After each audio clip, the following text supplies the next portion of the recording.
9 je ukrepov, prioritet, ki jih moramo izpeljati v letošnjem letu. Na prvem mestu je transformacija, preobrazba, celotna preobrazba Zavoda za zdravstveno zavarovanje.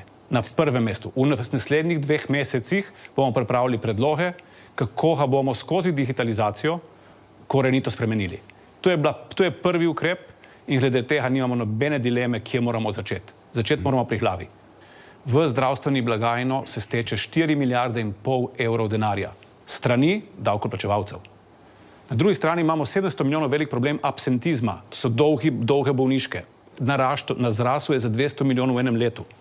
In potem imamo problem dobičkov v zavarovalnicah 60 milijonov. Kdor misli, da bo s 60 milijoni rešil problem, ki je velik 4,5 milijarde, se zelo in bridko moti. Mi se bomo lotili tukaj. Zakaj na teh velikih denarjih?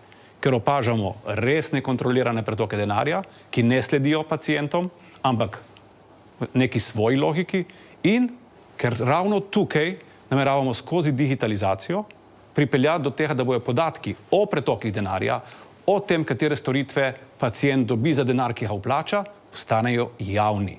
Mi bomo ta sistem odprli ga bomo javnosti. Danes je to neka črna škatla, v katero nihče nima vpogleda.